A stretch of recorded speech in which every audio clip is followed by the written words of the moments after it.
Assalamualaikum warahmatullahi wabarakatuh. Waalaikumsalam warahmatullahi wabarakatuh.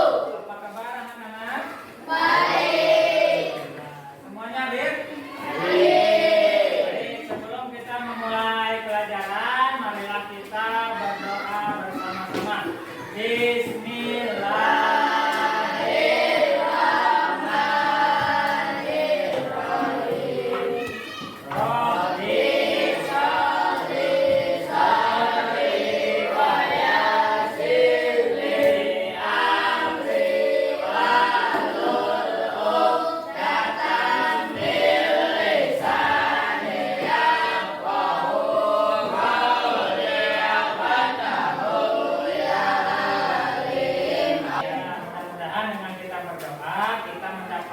Ilmu yang bermanfaat dari pembelajaran yang akan kita laksanakan pada hari ini. Baik, untuk pertemuan kali ini tujuan pembelajarannya adalah supaya kalian bisa mencontohkan atau menemukan contoh-contoh makanan halal yang sering kita konsumsi atau sering kita makan. Di pertemuan yang sebelumnya kita sudah belajar tentang apa itu hukum halal dan haram, dan halal dan haramnya makanan itu ditentukan oleh berapa? Tiga. Yang pertama, ada yang masih ingat? Sifat asal. Yang kedua, zat asalnya. Yang ketiga, prosesnya. Baik, kita akan melanjutkan materi halal dan haram yang sudah kita pelajari di minggu kemarin. Sebelum dilanjut, silakan kalian persiapan dulu, buka buku tulisnya dan siapkan alat-alat tulisnya. Nah, makanan-makanan yang halal bisa kita lihat dari ketentuan-ketentuan berikut. Yang pertama, coba dibaca Najwa. Yang pertama, Wujud dan jenisnya halal. nah, makanan halal itu wujud dan jenisnya sudah pasti halal. Itu termasuk dalam zat asalnya. Coba contohkan apa zat asal yang sudah pasti halal. Kira-kira zat yang sering kita makan. Daging ayam. Daging ayam itu pasti halal. Karena apa? Karena memang sudah dihalalkan dan dipelihara oleh masyarakat. Yang kedua, coba baca Kamila. Nah, tadi wujud dan jenisnya halal. Kemudian yang kedua, cara mendapatkannya pun harus halal. Dicontohkan sama Jaja, di wujudnya itu adalah ayam. Ketika ayamnya sudah halal dengan wujudnya, yang kedua, cara mendapatkannya pun halal. Itu akan menambah kehalalan ayam tersebut. Apa cara mendapatkannya? Cara mendapatkan dengan cara halal contohnya apa? Dengan kalau ke pasar dibeli, atau dengan memelihara. Ya, ada orang tuanya yang memelihara ayam, itu pasti halal. Yang tidak halal apa? Mengambil ayam orang lain, itu pasti tidak halal karena mencuri. Yang ketiga, baca Fitri. Proses pengolahannya halal. Nah, proses pengolahannya halal. Tadi wujudnya sudah halal, seekor ayam. Kemudian cara mendapatkan ayamnya halal. Terus proses mengolahnya pun harus halal. Bagaimana cara supaya prosesnya halal? Disembelih dengan menggunakan kalimat Bismillah dan kalimat-kalimat yang baik. Nah, kalau ada ayam yang mati tapi tidak disembelih, itu halal atau tidak? Tidak. Karena apa? Karena matinya tidak disembelih. Misalkan ada ayam yang tertabrak kotor, langsung mati. Nah, ayamnya itu halal karena tidak melalui proses yang halal, yaitu disembelih. Yang keempat, baca sahra. Nah, tidak kotor dan menjijikan. Apa itu yang tidak kotor dan menjijikan? Makanannya harus bersih. Kira-kira coba Nur Fadila dibaca nomor kelima. Tidak mendatangkan mudarat. Tidak mendatangkan mudorot atau madorot. Apa itu madorot dan mudorot?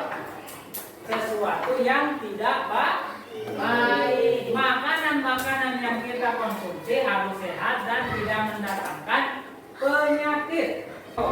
Wujud atau jenis makanan yang halal. Yang pertama, coba baca semuanya apa? Kira-kira binatang keenam yang ada di sekitar kita apa saja? Ayam, terus sapi, kambing atau kue, domba, apa lagi? Bebek, ya. Terus pasti halal binatang keenam. Asal apa? Asal disembelih dan didapatkan dengan cara yang halal. Dia pasti halal. Yang kedua, semua hewan yang hidup Di laut. ikan dan lain sebagainya itu pasti halal. Karena apa? Karena semuanya sudah diberikan oleh Allah untuk manusia. Dan yang ketiga, bangkai ikan dan belalang itu halal, tidak perlu disembelih. Kalau ada belalang mati mau digoreng itu boleh, itu termasuk halal. Dan juga bangkai ikan, kalau kita mancing ya dapat ikan kan tidak disembelih ya, langsung kalau mati di dalam embernya langsung digoreng, langsung dibersihkan itu boleh. Itu adalah wujud jenis dari makanan-makanan yang halal. Nah, ini contoh-contoh dari binatang-binatang ternak yang tadi sudah kalian sebutkan. Semua hewan yang hidup di laut, termasuk kerang, ada udang, ada ikan dan lain sebagainya. Tadi makanan-makanan yang halal. Sekarang ada makanan yang diharamkan untuk dikonsumsi, untuk dimakan, untuk diminum. Apa saja? Yang pertama, wujud atau zatnya haram. Apa yang pasti kalian sudah tahu? Daging babi dan daging anjing itu sudah mutlak wujud dan zatnya pasti haram. Karena anjing dan babi sudah diharamkan oleh Allah dari Al-Quran. Yang kedua, coba baca semuanya. Cara mengolahnya haram. Tadi tidak disembelih dengan sesuai syariat Islam, itu pasti makanannya itu haram. Dan yang ketiga, cara mendapatkannya haram atau batil. Contohnya cara mendapatkannya haram atau batil itu adalah dengan cara mencuri barang milik orang lain, itu pasti haram. Meskipun yang dicurinya itu adalah ayam.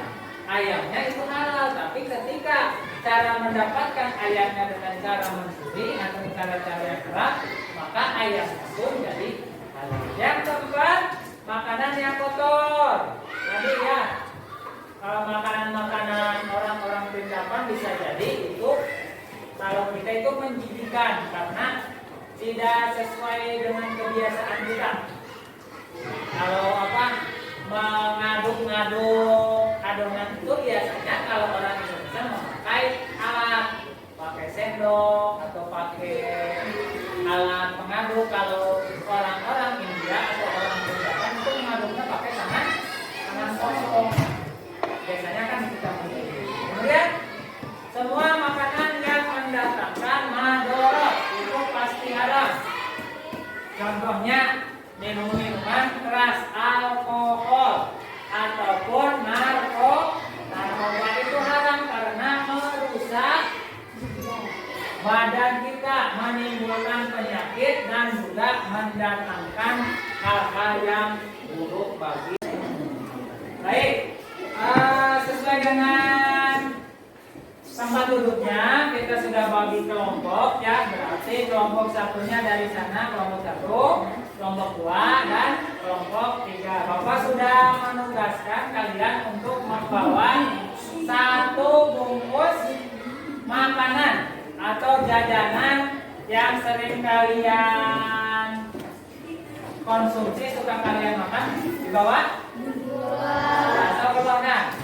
Coba dikeluarkan, satu kelompok cukup satu ya, bungkusnya saja ya.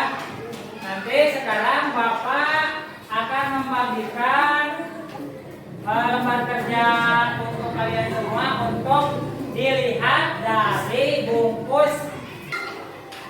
Pertanyaan-pertanyaan yang harus dijawab sesuai dengan yang ada pada bungkus ataupun bekas makanan yang kalian bawa ya. Jadi misalnya kira-kira berapa harganya pasti kalian tahu. Terus seberapa sering kamu memakan makanan tersebut, dan juga jelaskan rasanya, terbuat dari bahan apa.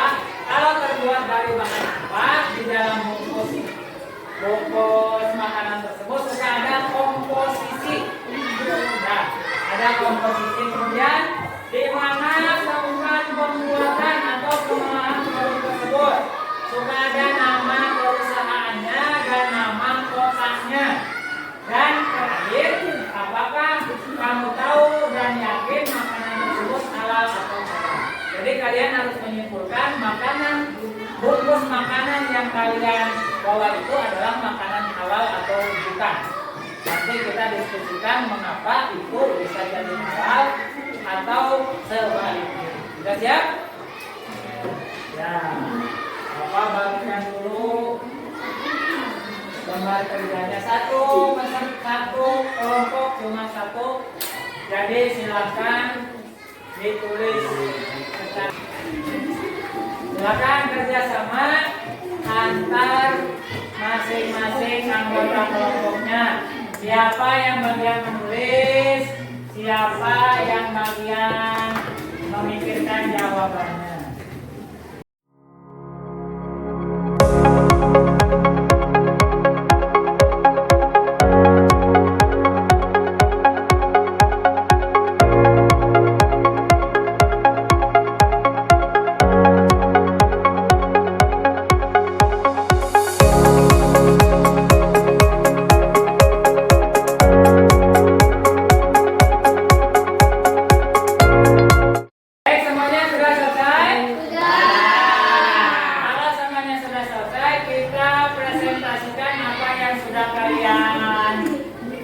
Buat tugasnya, kita mulai dari kelompok satu dulu. Silakan Najwa dan teman-temannya untuk ke depan. Hello Panda, coba lihat. Nih ya, bungkusnya Hello Panda. Terus apa kira-kira harganya berapa? 1.000. Ada yang suka beli ini 2.000? Ada ya. Terus seberapa sering mau makan ini? Ini beda-beda antara Najwa dengan yang lain. Jarang ya. Yang suka mah khusus. Yang selanjutnya terbuat dari apa saja? Coba komposisinya. Tepung terigu, gula, minyak nabati, lemak terasi, berikut, kentang, garam, Nah, jadi kita tidak melihat bahan-bahan yang mencurigakan ya, seperti gelatin dari babi dan sebagainya, dari komposisi. Terus di mana tempat pembuatan, pengolahan atau produk tersebut? Indonesia, Karawang. Nah, berarti yang mengolahnya, yang membuatnya itu ada di Indonesia. Di kota apa? Kota Karawang. Dan terakhir, apakah ini disebut makanan halal? Karena ada ruang. Ya, jadi halal apa tidak? Halal. karena ada sudah logo halal. Baik, silakan duduk kembali. Tepuk tangan buat Najwa dan teman. Berapa harganya? Rp1.000. Terus sering makan ini? Jarang ya, tadi yang pertama jarang, ini juga jarang. Terus apa saja? Terbuat dari apa saja, Gary?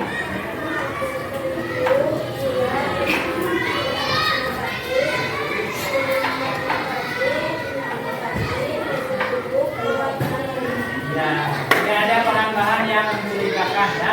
Kemudian apa selanjutnya?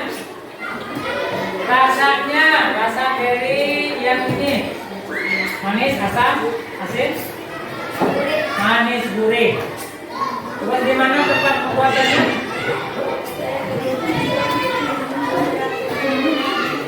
Ada di Indonesia atau tidak? Ada di Indonesia di kota? Ada kotanya tidak? Di sini ada.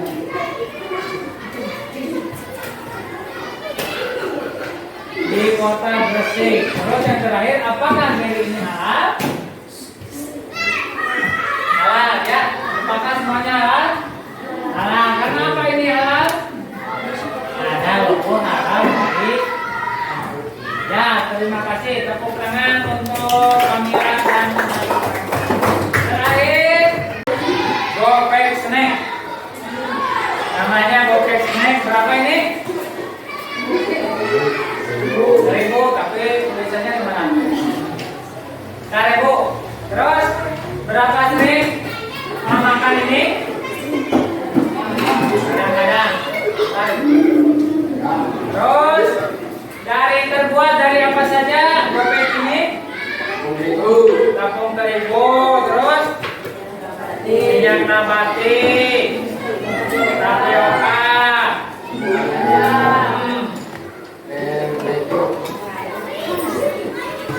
Terus gula dan garam.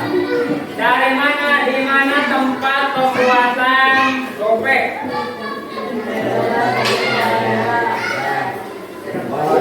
Di Cirebon. Tapi di Indonesia ya. Dan terakhir, apakah ini halal? Ada logo halalnya? Oh iya, ada logo halalnya untuk gopek. Baik, terima kasih. Kembali ke tempat duduknya. Tepuk tangan untuk kita sudah mencari bungkus makanan yang sering atau suka kalian makan, dan kita identifikasikan atau kita cari tahu apakah makanan tersebut termasuk makanan halal atau tidak. Jawabannya semuanya makanan halal. Karena apa? Yang pertama, tidak ada mengandung zat-zat yang diharamkan ya, di dalam komposisinya. Kemudian